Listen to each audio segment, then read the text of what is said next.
You enter the world already divided, half your body warm with breath, the other cold as grave dust.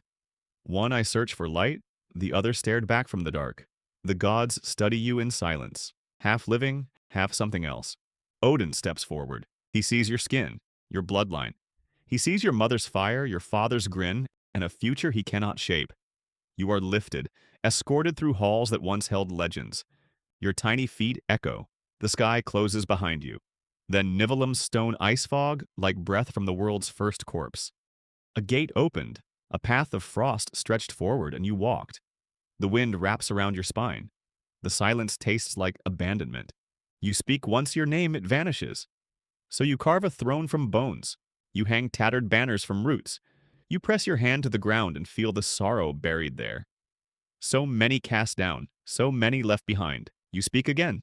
This time the dead listen. You begin to build. Cast aside, yet you stayed. Built a throne from silence. Welcomed what the gods refused. The forgotten came and called you queen. The path ends at the first silence gate with no key. Nighteller, the mouth of the underworld. Chains groan before you and something growls. A creature waits. Too large for the dark, too angry for the sky. Eyes ringed in dried blood, fermented with frost and bone dust. A chain wraps his throat. Rusted links grown into skin. Each visitor walks faster near him, eyes lowered, breath held. He snarls, teeth yellowed like old ivory. His voice cracks the cold. You walk straight to him, your cloak trails ash. One hand drips with rot. One eye still burns with childhood, the other stolen by your father's war. You kneel, your fingers rise. The dead ones. The hand that gods refuse to shake. Garm watches. He lowers his head. The chain rattles. You touch his snout. A quiet, deliberate touch, the kind offered to grieving things. He leans into it. A silence wide enough for both of you to stand inside. You sit beside him. The frost parts around you. He stays. You do not ask him to follow. He follows anyway. They handed you a crown, the throne of absence, then turned away. The wind carved your arrival into the stone. Snow swallowed each footprint behind you. Ahead, a staircase cut from black ice, wide as a river, steep as memory. You climbed. Spirits drifted below, hollow, flickering, half-formed. At the summit, the throne frozen into the cliff's edge.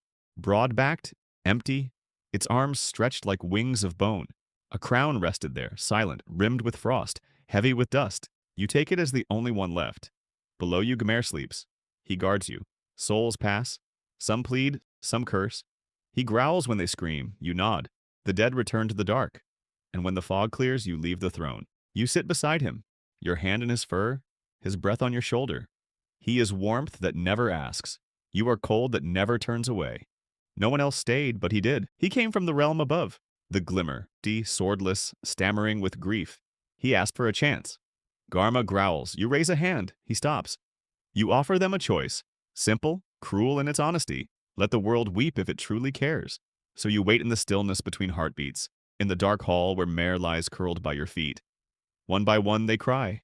Trees weep sap, wolves howl, even stone gives in. But then one shape, one shadow, one bitter face refuses. The answer crawls back to you like a wound. You say nothing. The silence deepens. Gymer watches you, then rests his head in your lap. Your hand curls in Garm's fur.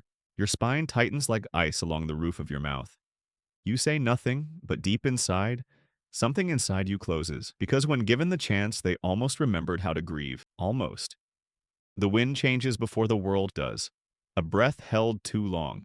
Now exhaling deep in the stone beneath her throne, something shifts. A tremor like the roots of Yggdrasil shuddered in their sleep. Garm lifts his head. He listens. So do you. The world above is unraveling. You knew it would. You always knew. It just makes the waiting heavier. You let the moment stretch as if one more second of stillness might delay what must come, but he's already on his feet. He looks at you just to see if your face has changed. This is the last time. You reach out with your dead hand. He leans into it for memory. This cold, quiet kingdom was a kind of peace no one else saw. But he did.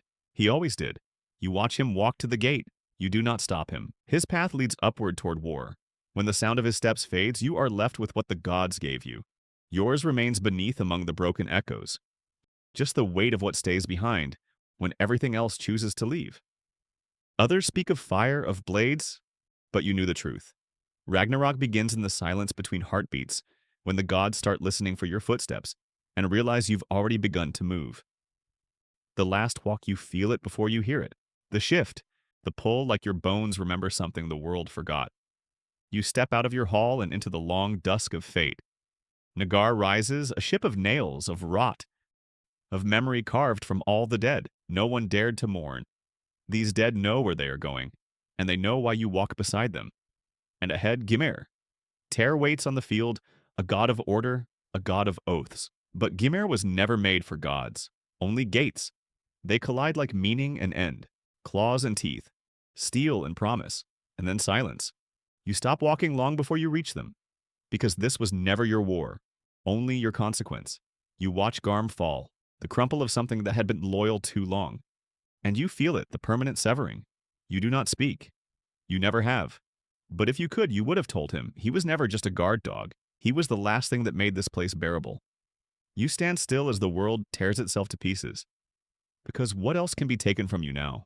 The dead march past. They know what you are, what you've always been.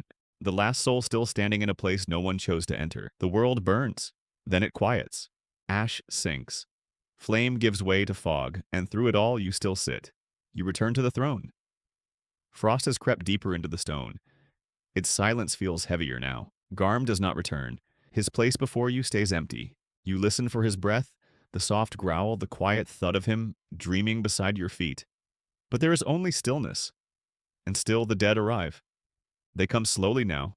Fewer voices, fewer memories, still seeking passage, still seeking rest. You give it to them. You are the border. The place between everything that once mattered and everything that no longer needs to. You do not look up anymore. There is nothing above, only the echo of a gate that never truly closed. The gods erased your name from their songs, but the lost still find you. They call it mercy. And when they weep, you stay because you remember what it felt like when no one stayed for you.